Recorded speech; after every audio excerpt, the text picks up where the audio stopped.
The fluorescent lights hummed overhead in the sterile corridor of Mercy General Hospital, casting harsh shadows on the worn linoleum floor. Peter Cetera sat slumped in a plastic chair, his usually pristine appearance disheveled.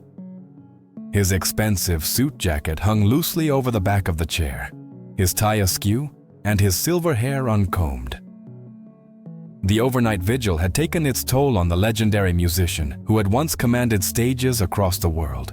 In his trembling hands, he held a crumpled piece of paper, a foreclosure notice that had arrived just hours before his brother Michael's emergency surgery.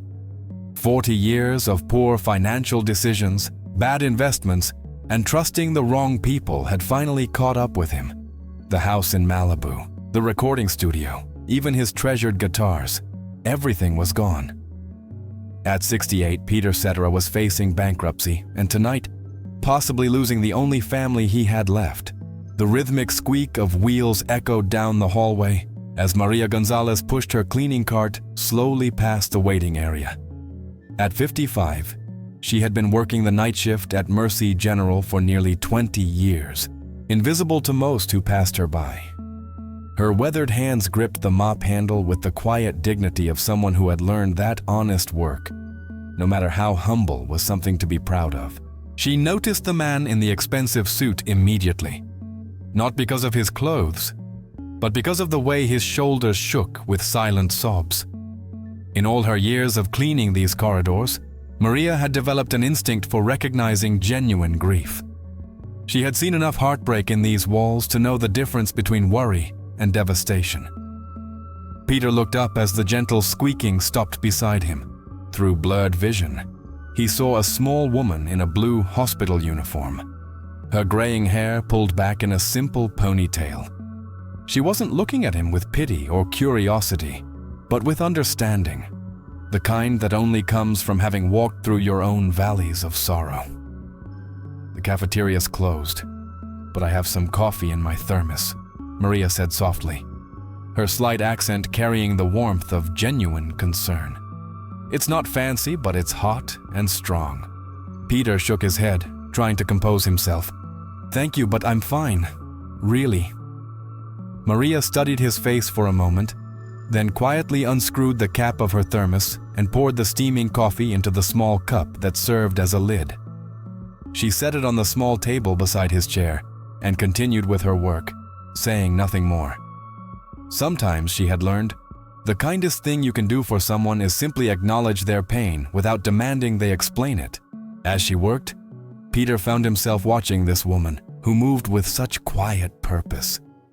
She cleaned each surface with meticulous care, straightening magazines, emptying trash bins, making sure the waiting area was perfect for the families who would arrive in the morning.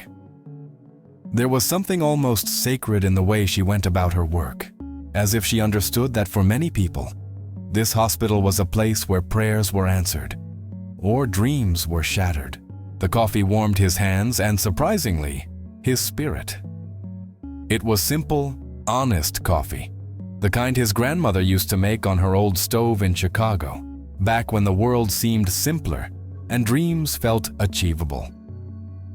"My brother's in surgery," Peter found himself saying to the quiet woman who continued her work nearby. "They say it might take all night." Maria paused in her cleaning and looked at him with those understanding eyes. "The surgeons here are good people. Doctor Martinez especially. He's been here 15 years. If your brother is with him, he's in capable hands." There was something in her voice that made Peter believe her. Not just hope, belief. "I'm Peter," he said, extending his hand. "Maria," she replied, briefly pausing her work to shake his hand. Her grip was firm, calloused from years of honest labor, yet surprisingly gentle. As the hours passed, Maria continued her rounds, but she always seemed to circle back to where Peter sat. Sometimes she'd refill his coffee cup without asking. Other times, she'd simply adjust the lighting or straighten the chairs nearby. Her presence a quiet comfort in the sterile corridor. Around 3 in the morning, Peter's phone rang. His financial advisor's voice was tense urgent. The final papers had been filed. By morning, everything would be gone. The conversation was brief, devastating, and final. When he hung up, Peter stared at the phone in his hands as if it were a foreign object. 40 years of success, of hit songs that had touched millions of hearts, of concerts where audiences sang along to every word. And in the end, it hadn't been enough to save him from his own poor choices. Maria appeared beside him again, this time sitting in the chair next to his. She didn't ask what the call was about, but somehow she seemed to sense that his world had just collapsed a little more. "You know," she said quietly, "I've been working here for 20 years. I've seen people receive the worst news imaginable in these chairs, and I've seen miracles happen too. Sometimes they're the same thing." Peter looked at her, puzzled. "I mean that sometimes losing everything is what teaches us what we really have," Maria continued. "I lost my husband in a car accident 12 years ago, lost our house trying to pay his medical bills. Thought my life was over, but working here, taking care of this place, taking care of people like you when you're at your lowest, it taught me that there are riches that can't be foreclosed on." The words settled over Peter like a warm blanket. Here was this woman who had lost everything too, yet she spoke with a peace he hadn't felt in years. "I used to be somebody," Peter said, his voice barely a whisper. "I had hit songs, sold out concerts. People knew my name." Maria smiled gently. "Used to be. You're still somebody right now. You're a man who loves his brother enough to sit in this uncomfortable chair all night. You're someone who says thank you when a stranger offers you coffee. That's not nothing, Peter. That's everything." As dawn began to break through the hospital windows, Dr. Martinez appeared in the hallway, still wearing his surgical scrubs. Peter jumped to his feet, his heart pounding. "The surgery went well," Dr. Martinez said with a tired but genuine smile. "Your brother is stable. It was touch and go for a while, but he's a fighter. You can see him in about an hour once he's settled in recovery." Peter felt his knees buckle with relief. Maria was there immediately, steadying him with her strong hands. "Thank you," Peter whispered to the doctor, tears streaming down his face. "Thank you so much." After Dr. Martinez left, Peter turned to Maria, who was quietly gathering her cleaning supplies. Her shift was ending, and she was preparing to go home. "Maria, wait," Peter called out. "I need to tell you something. I don't have much left to offer anyone, but your kindness tonight. It probably saved my life. Not just because of the coffee or the company, but because you reminded me that being human is about more than what you own or what you've accomplished." Maria paused, her hand on the handle of her cleaning cart. "Peter, can I tell you something? Last month, they told us they might have to cut the night cleaning staff. Budget problems. I've been praying every night for some sign that my work here still matters, that maybe God still has a purpose for me in this place." She looked directly at him, her eyes bright with unshed tears. "Tonight, sitting with you, being able to offer some small comfort to someone in pain, that was my answer. You didn't just receive kindness tonight, Peter. You gave me the chance to remember why I'm here." Peter stared at this remarkable woman who had transformed his darkest night into something resembling hope. An idea began forming in his mind. Crazy, impossible, but somehow perfectly right. "Maria, I know this might sound strange, but I need to ask you something. In all your years here, taking care of people, being present for them in their worst moments, have you ever thought about doing more? I mean, professionally?" Maria looked confused. "What do you mean?" "I mean counseling, social work, patient advocacy. Something that uses this gift you have for seeing people's hearts and knowing exactly what they need." Maria shook her head with a self-deprecating laugh. "Peter, I'm a cleaning lady with a high school education. Those kinds of jobs require college degrees, certifications. I couldn't even afford to go back to school if I wanted to." Peter reached into his jacket pocket and pulled out his phone. His fingers moved quickly across the screen, and within moments, he was speaking to his longtime friend and former Chicago bandmate, Robert Lamb. "Robert, I know it's early, but I need a favor. A big one." Peter's voice was steady now, filled with purpose for the first time in months. "You remember how you always said the band should do more charitable work? I have an idea." The conversation lasted 10 minutes. When Peter hung up, he was smiling for the first time in what felt like years. "Maria, what would you say if I told you that by next week, you could be enrolled in a nursing program, fully funded, with a guaranteed job here at Mercy General when you graduate?" Maria's eyes widened. "Peter, that's impossible. Things like that don't happen to people like me." "They do when you save someone's life," Peter said firmly. "Robert just agreed to fund a scholarship program through the Chicago Foundation, starting with you. It turns out that watching out for people in their darkest hours is exactly what this world needs more of." Maria sat down heavily in the chair beside him, her cleaning supplies forgotten. "I don't understand. Why would you do this for me? You don't even know me." Peter took her weathered hands in his. "Maria, 12 hours ago, I thought I had lost everything that mattered. My money, my house, my reputation, all gone. But tonight, you showed me something I had forgotten. The most valuable things we have can't be taken away by banks or bad investments. They are given freely, from one heart to another." He paused, looking directly into her eyes. "You gave me hope when I had none. You reminded me that success isn't measured by what you accumulate, but by how you treat people when nobody's watching. You've been doing the work of an angel in this hospital for 20 years, and it's time the world recognized that."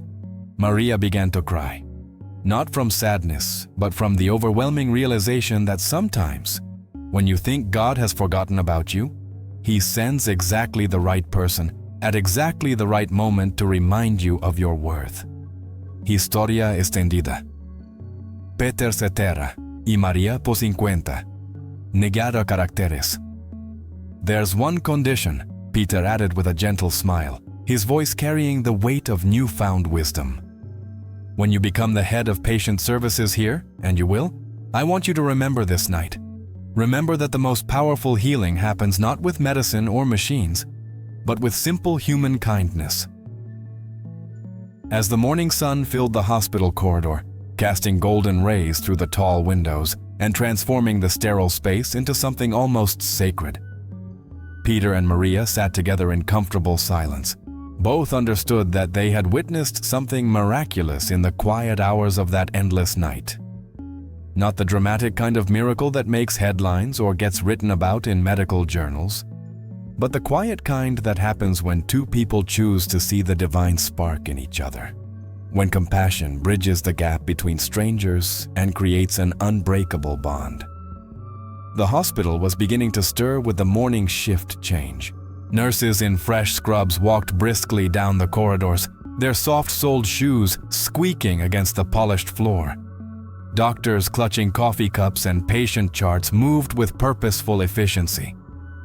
The overnight quietude was giving way to the busy hum of another day, dedicated to healing and hope.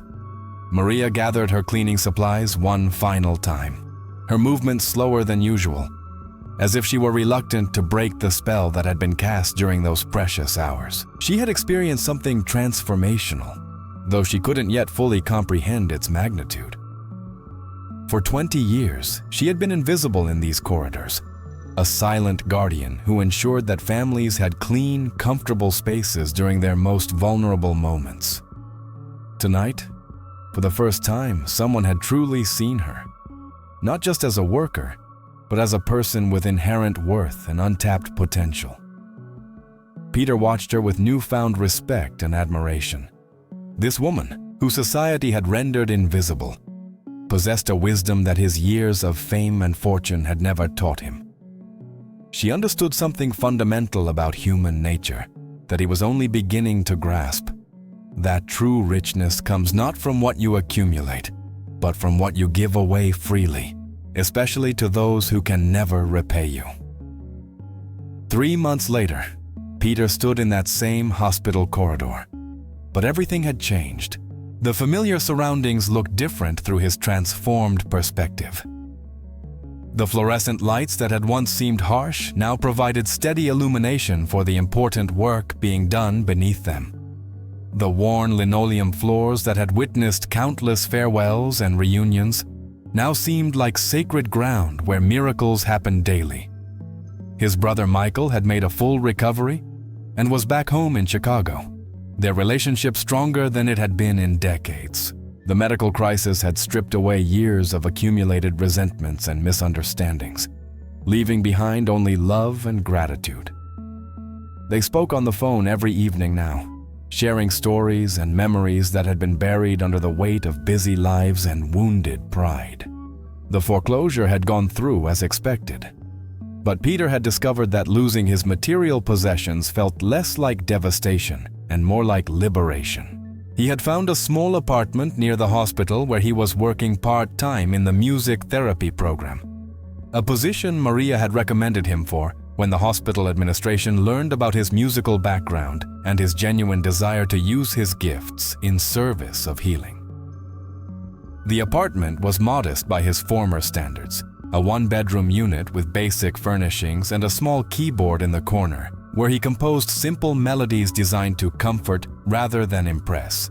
But it felt more like home than his Malibu mansion ever had. There were no staff to maintain, no swimming pool that sat unused, no rooms that echoed with emptiness. Instead, there were neighbors who knew his name, a corner coffee shop where the barista remembered his order, and a sense of belonging to a community rather than being isolated by wealth.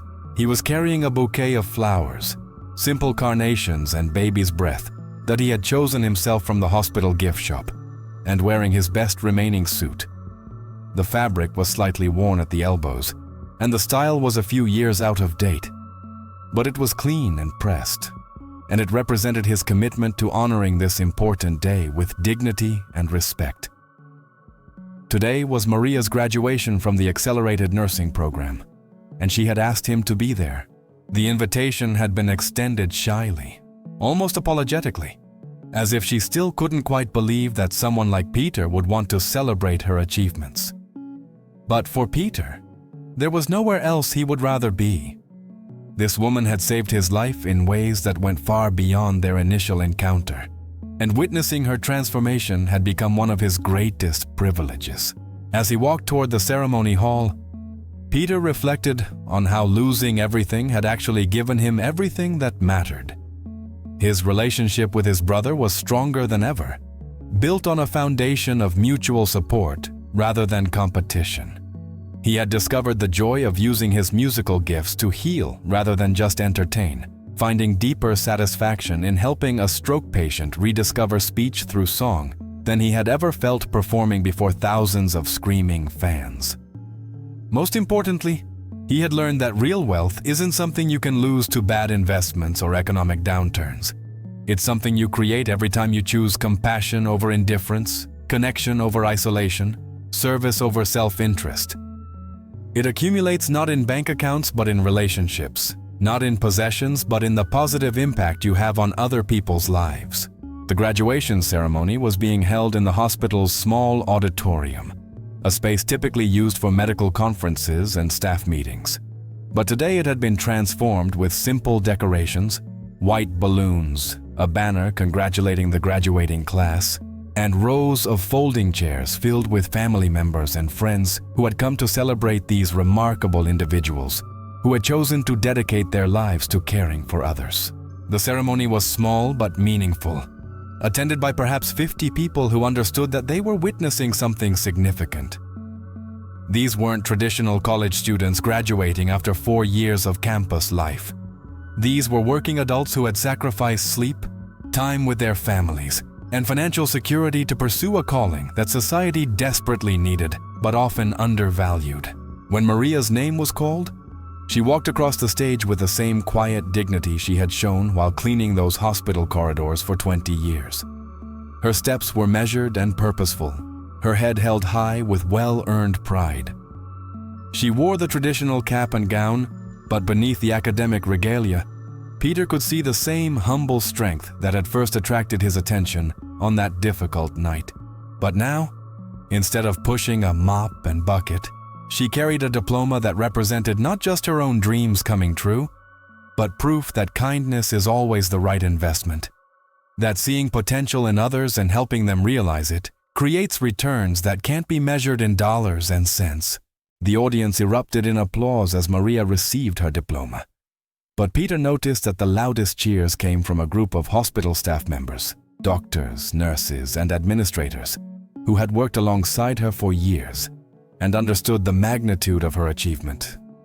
They had watched her balance her demanding job with rigorous coursework, studying during breaks and staying up late to complete assignments after exhausting 12-hour shifts. After the ceremony, Peter approached Maria, who was surrounded by her extended family, children and grandchildren who had watched their beloved matriarch transform from a night shift cleaner to a registered nurse in record time.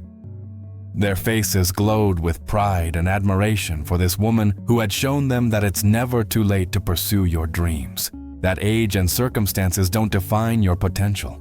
Her youngest granddaughter, a girl of perhaps 8 years old, clutched Maria's hand and looked up at her with shining eyes. "Abuela," she whispered, "you're like a real-life princess now." Maria knelt down and hugged the child close, whispering back, "Mija, we're all princesses when we help others and follow our hearts." "Congratulations, Nurse Gonzalez," Peter said formally, handing her the flowers with a slight bow that acknowledged both her achievement and the respect she had earned. Maria hugged him tightly, and he could feel her trembling with emotion. "Thank you, Peter, for everything, but mostly for showing me that it's never too late to become who you're meant to be." The embrace lasted several moments, both of them understanding that this simple gesture represented the culmination of a journey that had begun in darkness and despair and had led to light and hope. They had both been transformed by their unlikely friendship. Both discovered capabilities and strengths they hadn't known they possessed. As they stood together among Maria's celebrating family, Peter realized that this was the real measure of a life well lived.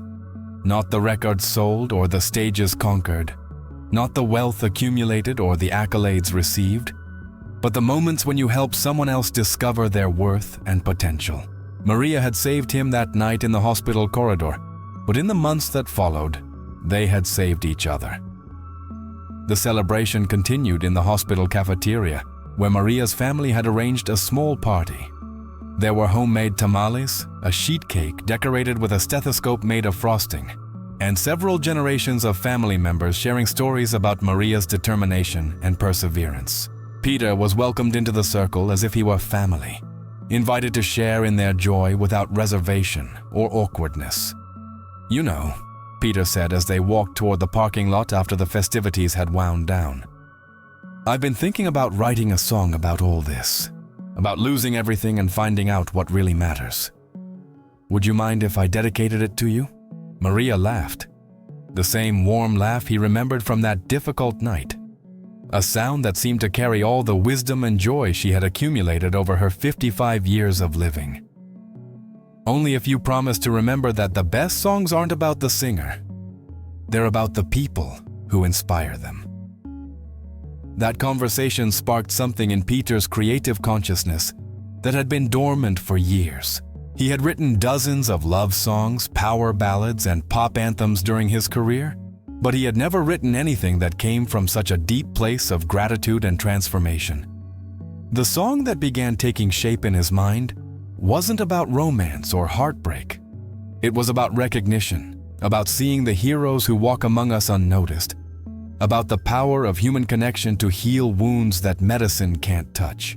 6 months later, Peter's song "Angels in Blue" became an unexpected hit. Not on the pop charts where his previous work had found success, but in hospitals and care facilities across the country. The melody was simple and haunting, the lyrics a testament to the caregivers who worked tirelessly behind the scenes, the ones who hold hands in dark moments and offer comfort when words fail. The song's success surprised everyone, including Peter. Radio stations began playing it during late-night shifts when nurses and orderlies were making their rounds. Patients requested it in rehabilitation centers and hospices. Medical schools started using it in their orientation programs to remind new students why they had chosen their profession. More importantly, the proceeds from the song funded nursing scholarships for working adults who, like Maria, had spent years caring for others in humble roles before getting the chance to do so professionally.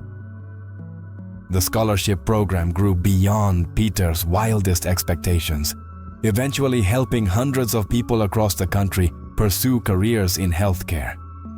Maria became the head of patient services at Mercy General, just as Peter had predicted during that long night in the hospital corridor.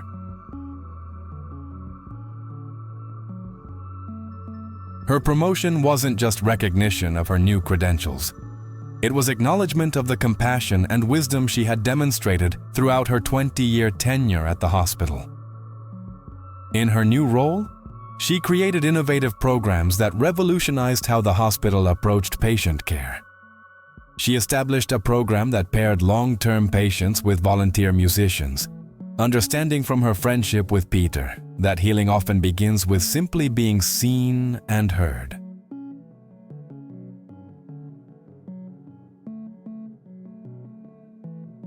She instituted family support groups for relatives dealing with chronic illnesses, drawing on her own experience of watching loved ones suffer and recover. Most significantly, she started a mentorship program for housekeeping and food service staff, helping them explore opportunities for advancement within the healthcare system.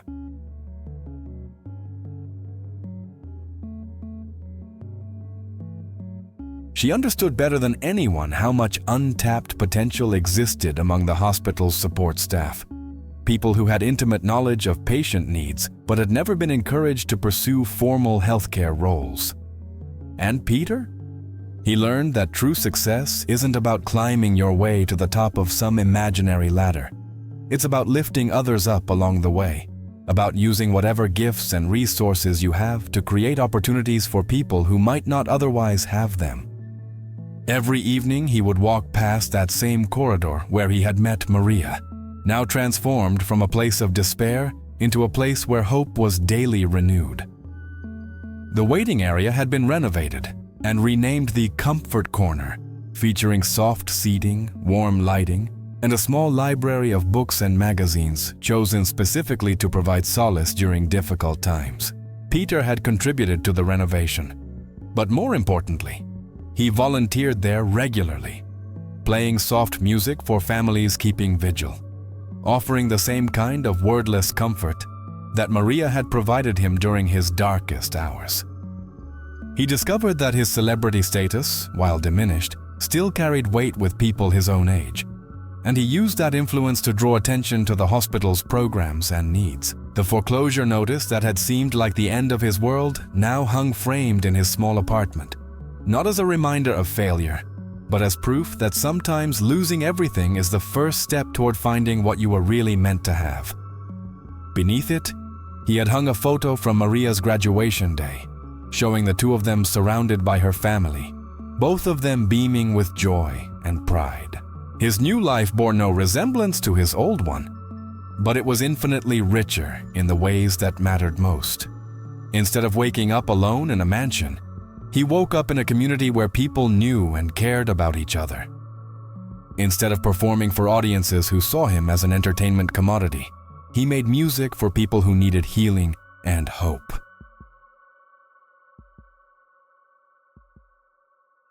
In the end, Peter Cetera discovered that the most beautiful music isn't always found in concert halls or recording studios, isn't always measured by ticket sales or chart positions.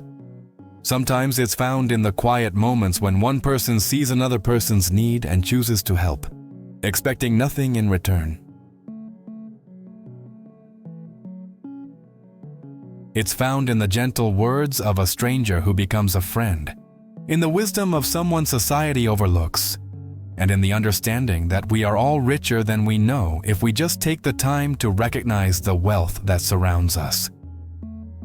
As he often told the patients during his music therapy sessions, his voice carrying the authority of someone who had learned these truths through personal experience, the most valuable things in life can't be bought, sold, or foreclosed upon.